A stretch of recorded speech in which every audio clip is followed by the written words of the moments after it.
Hello. Yes, I know I have been gone for quite a while. I appreciate those of you who have reached out and even emailed me to track me down. I'm fine. I'm fine now. I was extremely sick between December and honestly until about June. Nothing related to Meniere's, but I'm much better now. But I was way too sick to even think about YouTube, and so I just didn't post.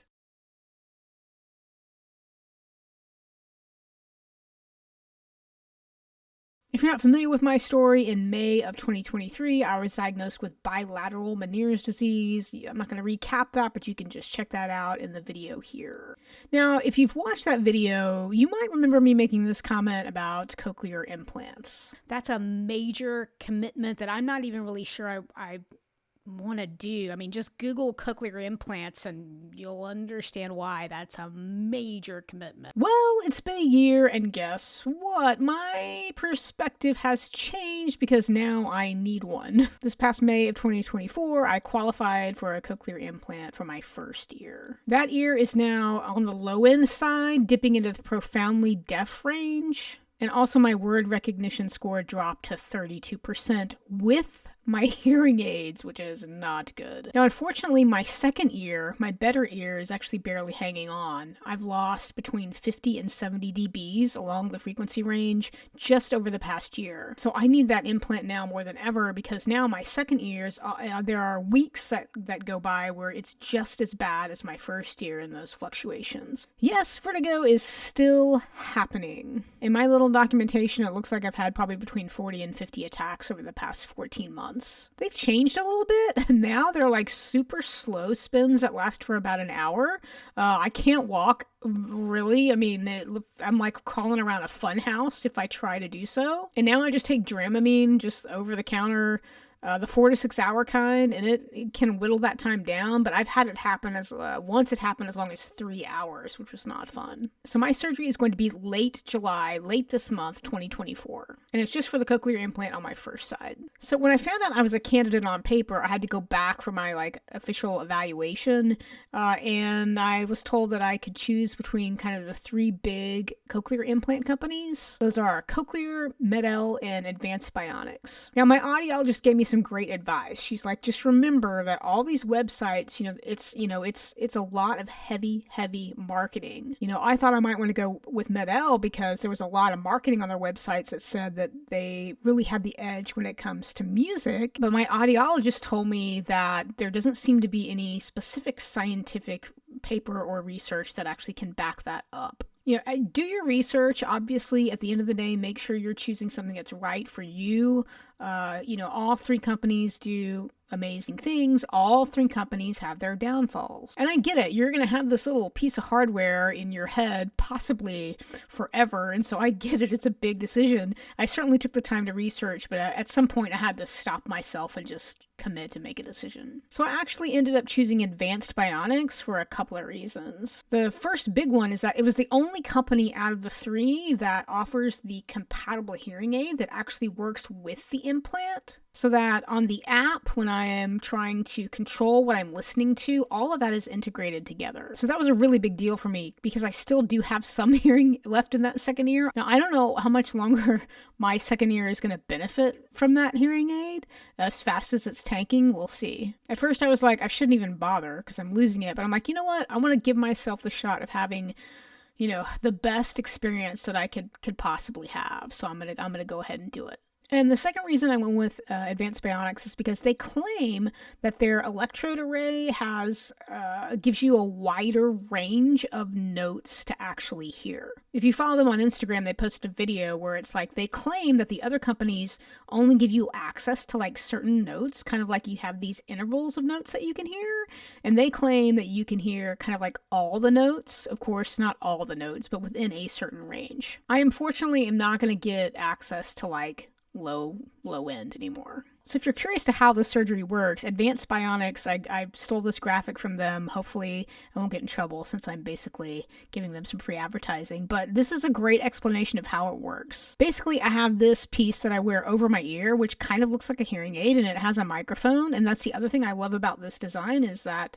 the microphone is placed where natural hearing, normally occurs, which I like. So it's going to capture those acoustic sound waves, but then it's going to send those sound waves through a processor which digitally converts all of that analog information. So this magnetic headpiece actually snaps to the implant, which is going to be obviously underneath my skin, and it's going to send those digital signals to the implant.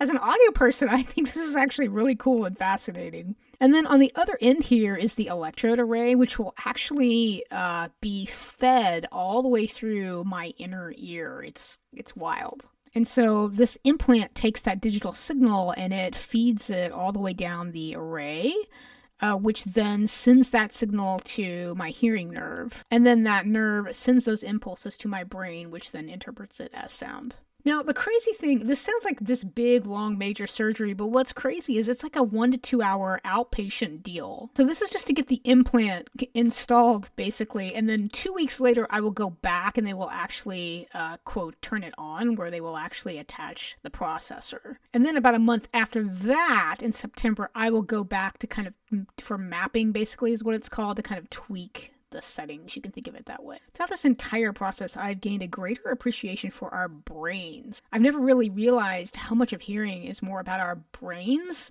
and actually a little bit less about our ears. So if you're in my similar situation where you have Meniere's disease and you're about to have your surgery, or now you're in that spot and you're really nervous about the surgery part, let me just encourage you, we have trained for this. We have a lot of training when it comes to pain, pressure, and vertigo. So if those things happen, after the surgery, like as we're healing, we've got this. We know how to do that. So you actually have a bit of an edge to someone who maybe is just deaf for some other reason and doesn't have Meniere's and they've never had things like pain, pressure, or vertigo. So if you're nervous about, again, my doctor said, about 60% of the people he operates on have some severe vertigo after the surgery. And yeah, I'm really nervous about that, but I'm reminding myself, hey, you've done that a few times. Could it be worse than what you've experienced? Yes, but it's not going to be a sensation that's completely foreign to you. So just remind yourself you can do that. The other advice I would offer is if you are a part of like a Facebook group that deals with cochlear implants and where people share their experiences,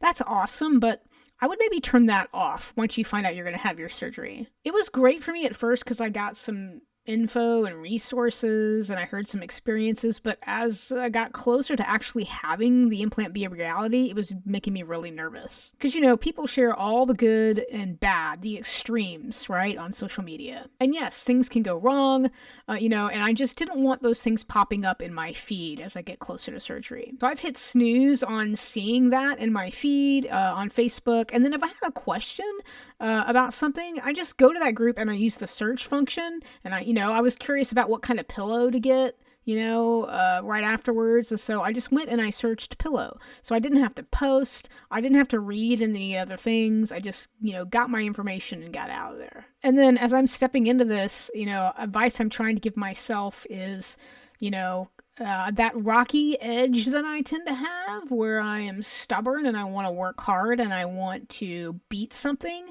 that's going to work out really well for this. A lot of people don't do well with implants because they aren't committed to the rehab or the retraining of the brain. They're not willing to do the work. And yes, of course, there are other reasons why maybe the implant doesn't work for folks, but I understand upfront it's going to take commitment and it's going to take resilience. And it's going to take grace. And so I have to be ready up front with a positive attitude, being willing to do the work, also knowing when to rest. And so I'm giving you this advice, but I haven't been through this experience. So I'm trying to impart this advice and wisdom to myself. I know at first things are going to sound like beeps and aliens and that everyone might sound like Mickey Mouse. I also know that it could take months and months and months to try to retrain for music. A lot of people say that, when they first get activated, you play a scale on a piano and it's like every note sounds exactly the same. That just that gives me a little bit of panic just thinking about that. So a large part of my life for the next year is going to be about retraining my brain. I have no idea what's going to happen. And that's the thing, is everyone's experience is completely different. So you can kind of have this trove of experiences if you read a lot of stories and read a lot of articles and posts about it. But at the end of the day, it's just, I have no idea how I'm going to do. Yeah, I'm really nervous, and that's normal. My doctor told me that's normal. But yeah, I'm going to a lot of movies. I'm playing a lot of Switch. If anybody has any Nintendo Switch game recommendations, please drop them in the comments. Although I will warn you, I feel like I've played almost everything now. So yeah, just have grace with yourself. I'm trying to have grace with myself. I realize I'm going to be, a little bit on edge in the next, 20 days or so, and that's okay. So if you're out there and you have Meniere's disease and you've gotten to this point, don't be discouraged. Yeah, it's kind of sad. I mean, to get to this point and actually need this surgery, that means our hearing is pretty bad. And that alone in and of itself can feel defeating. But be encouraged that there is a solution. I know that there are many folks in the deaf community that are kind of anti-implant, and that's perfectly fine. For someone like me who has grown up hearing, my biggest concern and my biggest reason, obviously, for getting this implant is day-to-day communication. I have to be able to communicate at the store or in an emergency situation, or if somebody's asking me a question out in public or at work conversing with people. I want to be able to hear and I want to be able to respond. When your hearing is so bad that absolutely everything is distorted and you can't understand a word anyone is saying anywhere,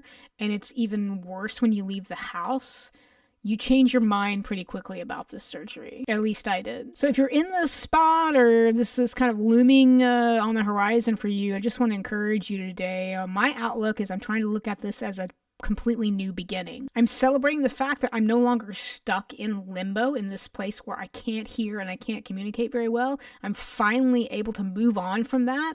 Yes, it's going to be hard and difficult, but at least I have the opportunity to move on finally and get some momentum and try to gain my life back. If anything, my hope for you is that you can find hope in this new chapter and new opportunity in your life. Talk to me in the comments. Tell me how you're feeling about this if you're in my boat, and please give me those Switch recommendations.